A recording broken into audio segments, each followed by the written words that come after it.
এই credit card কিন্তু আমার আয় এবং ব্যয়ের মধ্যে যে ভারসাম্য এটাকে নষ্ট করে দেয়। ফাইন্যান্সিয়াল প্ল্যানিংটা সে কিভাবে করবে? সে কাগজে কলমে করবে, সে কি অ্যাপে করবে, কতটুকু সে সেভ করবে? বাংলাদেশের কন্ট্যাক্টে জমি কেনা খুব ভালো, এটা কিন্তু খুবই সাস্টেইনেবল। আপনার ঢাকাতে জমি কেনার সামর্থ্য নাই, দ্যাট ইজ আন্ডারস্ট্যান্ডেবল, বাট এটার জন্য আপনি ঢাকার বাইরে যান, আপনি আপনার গ্রামের বাড়িতে যান। বেশি পড়াশোনা করে বই পুস্তক পড়ে বিষয়গুলো করতে হবে এমন না। কোন বয়সে সে কতটুকু সেভ করবে, কিভাবে সে বুঝবে যে আমার এই বয়স অনুযায়ী আমার এইরকম সেভ করা উচিত? ফাইন্যান্স এমন একটা বিষয়, মানি টক্স একটা কথা আছে। আপনি একজন ব্যাংকার, আপনি একজন ইসলামী ফাইন্যান্সে দীর্ঘ সময় কাজ করছেন, পড়াশোনা করছেন, সেই জায়গাটা থেকে আপনার অবজারভেশনে মানুষ আসলে, শিক্ষিত মানুষরা আসলে কি ভুলগুলো সবচেয়ে কমন করে যখন সে তার টাকা পয়সাকে ম্যানেজ করার চেষ্টা করতেছে?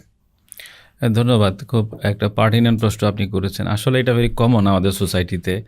যেমনটা আপনি বললেন যে টাকার ফ্লো আছে খুব ভালো, সোর্সেস অফ ইনকাম আছে, কিন্তু কোথায় সেটা রাখবে, কীভাবে রাখবে, এই জায়গাগুলোতে ঠিক মতো অ্যাডজাস্ট করতে পারে না। অনেকগুলো ইনফ্লো আসতে থাকে, তখন আমরা খেই হারিয়ে ফেলি যে আমি এটা ব্যাংকে রাখবো, এটাকে আমি ফিক্সড ডিপোজিট রাখলে লাভ বেশি হবে, নাকি আমার কোনো একটা জমি কিনবো। আমার এক বন্ধু এসে বলল যে ওখানে অনেক সস্তায় জমি পাওয়া যাচ্ছে, চলো কিনি। অথচ দেখা গেল সস্তার মূল কারণ হচ্ছে যে ওদিকে হয়তো গভর্নমেন্ট অ্যাকোয়ার করবে, অথবা রাস্তা নাই, নানান সমস্যা, কাগজপত্র ঠিক নেই। তো নানা কারণে এই মানুষ এগুলো সিদ্ধান্ত নিতে পারে না। এর জন্য যে কোনো ফাইন্যান্সিয়াল ডিসিশনের জন্য, সিদ্ধান্তের জন্য দরকার হচ্ছে যথাযথভাবে বিষয়টা বোঝার চেষ্টা করা। সহজ করে বলতে ধন্যবাদ। আসলে লিকুইড বলতে বোঝায় যেটা আমার একদম নগদ সমতুল্য, যেটা যেমন আমরা নগদ, আমার বাসায় যে ওয়ালেটে টাকা আছে, ড্রয়ারে টাকা আছে, এটা লিকুইড মানি। আমার ব্যাংকে যে ডিপোজিট আছে এটা লিকুইড মানি, তারল্য বলতে যা বোঝায় এটা লিকুইড মানি। কিন্তু আমি যদি জমিতে বিনিয়োগ করি তাহলে এটা কিন্তু অত সহজ না। জমি চাইলেই টাকাটা হাতে পাচ্ছি না, জমিটা বিক্রি করা, এটার জন্য যে প্রসেস, এই খুব পাচ্ছি না। এই জন্য যেমন আমার যদি ফিক্সড ডিপোজিট থাকে, আমার যদি ব্যাংকে নগদ থাকে, আমার যদি একদম এমন কাউকে আমি ধার দিয়েছি, চাওয়া মাত্র ওনার থেকে পাওয়া কঠিন না, এরকম যদি হয়, তারপরে আমার ওয়ালেটে থাকতে পারে, ইভেন শেয়ার মার্কেটে, স্টক এক্সচেঞ্জে আমার কোনো শেয়ার কেনা আছে, আমি সহজে নগদে পরিণত করতে পারবো। সহজ কথায় যদি বলি যে আমি লিকুইডিটি বলতে বুঝো সহজে নগদে রূপান্তর করা যায়, এই ধরনের অ্যাসেটকে আমরা লিকুইড অ্যাসেট বলবো। কিন্তু আমি যখন জমি কিনতেছি, আমি তো চাইলে আর 2-4 দিনের মধ্যে জমিটাকে আমি আবার ক্যাশ করতে পারতেছি না, সেটা হয়তো সময় লাগবে, জটিলতা হবে, তো সেটা লিকুইড না। তো সেই জায়গাটা থেকে যখন আমরা খরচে যাচ্ছি, খরচের ক্ষেত্রে তো মানুষ অনেক ক্ষেত্রে ক্যালকুলেট করে না যে সে যে আসলে খরচটা করতেছে, কত খরচ করতেছে, সে যে ক্রেডিট কার্ডে যে সে স্পেন্ড করলো, সে আসলে কত স্পেন্ড করলো। তো সেই জায়গাটাতেও তো একটা আয় ব্যয়ের হিসাবটা তো একটা খুব ইম্পর্টেন্ট হিসাব। জি, আমাদের একটা চিরাচরিত কথা আছে যে আয় বোঝে ব্যয় করো। আমি যা আয় করলাম এর সঙ্গে যদি ব্যয় সঙ্গতিপূর্ণ না হয়, আপনি ক্রেডিট কার্ডের কথা বললেন, এই ক্রেডিট কার্ড কিন্তু আমার আয় এবং ব্যয়ের মধ্যে যে ভারসাম্য এটাকে নষ্ট করে দেয়।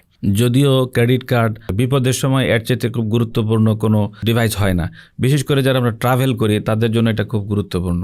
এই জন্য ক্রেডিট কার্ডেরও প্রয়োজন আছে। সমস্যাটা হলো যে আবেগবশত অনেক সিদ্ধান্ত আমরা নেই। এই যে জমির কথা একটু আগে বললাম, এখানে আমার দেখা গেল যে আমার যে ইনফ্লো আছে, আমার যে ইনকামের সোর্সগুলো আছে, আমি যে সমস্ত জায়গা থেকে টাকাগুলো পাই প্রতি মাসে, এইটার স্ট্যাবিলিটি দরকার। এটা স্ট্যাবিলিটি থাকলে তাহলে আমার খরচ করার সিদ্ধান্তটা নেওয়া সহজ হয়। কিন্তু এগুলো কোনোটা যদি আনসার্টেন হয় এবং এর সাথে সাংঘর্ষিক কোনো দীর্ঘমেয়াদী কোনো, আমি কিস্তি দিয়ে জমি কিনতে চাই কোথাও, কিন্তু এই কিস্তি দেওয়ার জন্য যেই ফাইন্যান্সিয়াল বার্ডেন আমার তৈরি হবে, এটার জন্য ইনফ্লো আছে কি না, এটা অনেক সময় আমরা চিন্তা করি না।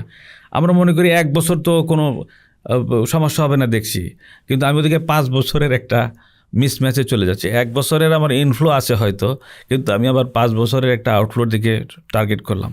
এই যে মিসম্যাচগুলো আসলে, বা এই অসঙ্গতিগুলো আমার ফাইন্যান্সিয়াল প্ল্যানিংকে, বিশেষ করে ব্যক্তি বিশেষের ফাইন্যান্সিয়াল প্ল্যানিংকে খুব দুর্বল করে। এক্ষেত্রে সে আসলে ফাইন্যান্সিয়াল প্ল্যানিংটা সে কীভাবে করবে? সে কাগজে কলমে করবে, সে কি অ্যাপে করবে, সে আসলে মানে কীভাবে করবে, কতটুকু সে সেভ করবে, যখন তার কোন স্যালারি অনুযায়ী সে কী করবে, এবং তার যদি কিছুটা সেভিংস থাকে তখন সে কোথায়, এই জায়গায় যদি কিছু আমরা যদি অ্যাটলিস্ট কিছু গাইডলাইন নিয়ে যদি কিছু কথা বলি। আসলে খুব ভালো প্রশ্ন করেছেন যে আমাদের সাধারণের এই সমস্যাগুলোই বেশি হয়। আমরা তো কেউ ফাইন্যান্স এক্সপার্ট হিসেবে বেশিগুলো করি না। মূলত হলো যে প্রথম কথা হলো যে ফাইন্যান্সিয়াল প্ল্যানিংয়ের ব্যক্তি বিশেষের জন্য সবচেয়ে গুরুত্বপূর্ণ তার খরচের খাতগুলো আগে চিহ্নিত করা। আমি যদি রেন্টেড হাউসে থাকি, আমার প্রতি মাসে এখানে কত ভাড়া দিতে হয়, আমার যদি টিউশন পে করতে হয় বাচ্চাদের জন্যে, আমার যদি কোনো পার্মানেন্ট মেডিসিনের দরকার হয় নিজের জন্য, ইনলদের জন্য, প্যারেন্টসের জন্য, এই যে খরচের বিষয়, আমার ইউটিলিটি বাবদ কত খরচ হয়, আমার ওই প্রত্যেক দিন যাতায়াতে কত খরচ হয়, এই যে ব্যক্তি বিশেষের যে খরচের খাতগুলো, এগুলো আউটলাইন করা দরকার। এগুলো করার জন্য কেউ নোট খাতা ব্যবহার করতে পারেন, আগে সেটা বেশি হতো। কেউ চাইলে এক্সেলে মেনটেন করতে পারেন, অথবা কেউ চাইলে তার ডিভাইসে, মোবাইল ডিভাইসেও নোট করতে পারেন। খরচের খাতগুলো চিহ্নিত হয়ে গেল। ধরুন 15টা আমার খরচের খাত আছে, আমার ইনকাম যা আছে দেখা যায় যে আমার এখানে 10,000 টাকা সেভিংস হচ্ছে, কারো হয়তো 1 লাখ টাকা সেভিংস হচ্ছে। এই সেভিংসের পরিমাণের উপর নির্ভর করবে যে আসলে আমি কোন ধরনের মানে আমার এই অর্থটা কোথায় আমি প্লেস করব, এটা নির্ভর করবে আপনার ভলিউম অফ অ্যামাউন্টের উপরে।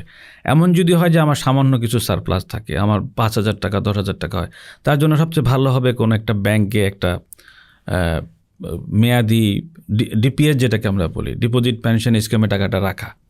3 বছর 4 বছর 5 বছর পরে এটা একটা বড় অ্যামাউন্ট হয়ে যাবে তার জন্য। তখন উনি একটা সিদ্ধান্ত নিতে পারবেন, আমার তো এখানে 6 লাখ টাকা হয়ে গেছে, তখন উনি আর একটা বড় সিদ্ধান্ত নিতে পারবেন।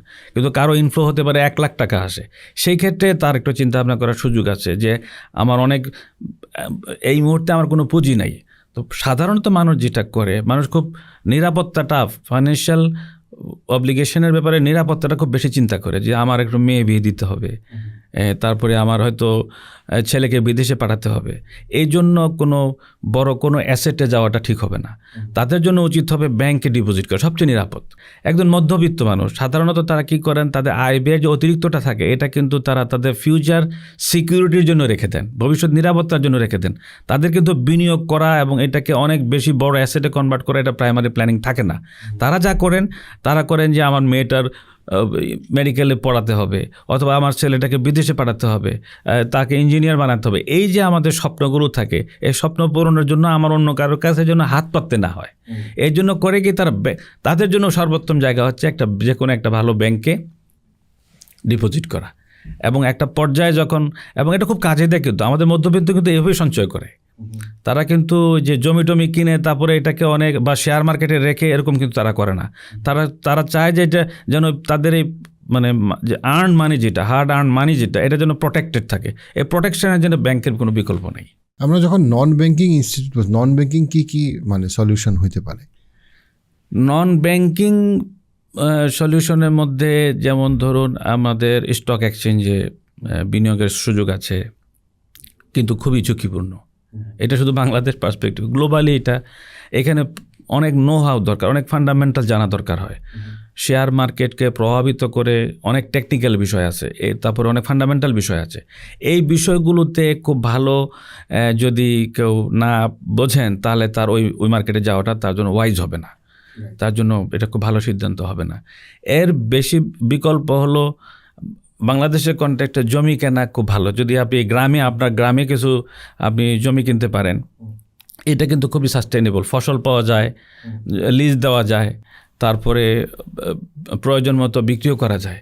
আমাদের দেশে কিন্তু জমির চাহিদা কিন্তু কমে না, জমির চাহিদা কিন্তু বাড়তেই থাকে। আপনি যেখানেই কেনেন 50,000 70,000 টাকার ডেসিমেল যদি আপনি 5 ডেসিমেল জমিও কেনেন, 5 বছর পরে মোটামুটি নিশ্চিত যে আপনি একটা ডাবল দাম এটা বিক্রি করতে পারবেন।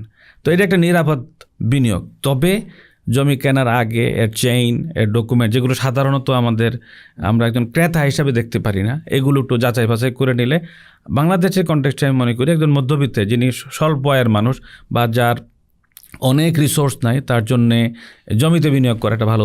এটা একটা উদাহরণ, কিন্তু এর বাইরেও কিন্তু অনেক স্কোপ আছে। যেমন আমার গ্রামের বাড়িতে পুকুরটা আমি ফেলে রাখছি, ওখানে একটু বড় করা পুকুরটা এবং ওখানে মাছ চাষ করা। মাছের তো ডিমান্ডটা এভার ডিমান্ডিং। মাছ বাংলাদেশে আমরা যেটা বলি মাছে ভাতে বাঙালি, তো আমাদের মাছ খেতেই হয়, এবং এই চাষের মাছের হিউজ মার্কেট বাংলাদেশে, এটা খুব একটা বড় জায়গা। আমরা মাছ চাষ করতে পারি, আমরা কিন্তু ডেইরিতে বিনিয়োগ করতে পারি।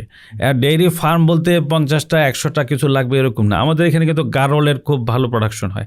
আমাদের এখানে ভালো ছাগল চাষ করা যায়, লালন পালন করা যায়, ডেইরি ফার্ম করা যায়, গরু মোটা তাজাকরণ প্রকল্প করা যায়। আপনি 50,000 টাকা যদি 5টা গরু কেনেন, এক পরবর্তী কোরবানির জন্য এটা প্রায় 1.5 লাখ টাকার মতো হয়ে যায় 1 বছর লালন পালন করার ফলে। ভ্যালু এডিশনের কথা বলছি। এই ধরনের অনেক স্কোপ আমাদের আছে আনঅ্যাটেন্ডেড। আমরা মনে করি যে বিনিয়োগ করা বলতেই একটা বড় ফ্যাক্টরি করতে হবে, কোম্পানি করতে হবে, শোরুম থাকতে হবে। বিষয়টা কিন্তু এরকম না। যার যার রিকোয়ারমেন্ট এবং সামর্থ্য অনুযায়ী কিন্তু আমি আমার ফাইন্যান্সিয়াল প্ল্যানিংটা করতে পারি। এই ভিডিও ক্লিপসগুলো যদি আপনি মিস করতে না চান, পার্সপেক্টিভ ক্লিপসে সাবস্ক্রাইব করুন।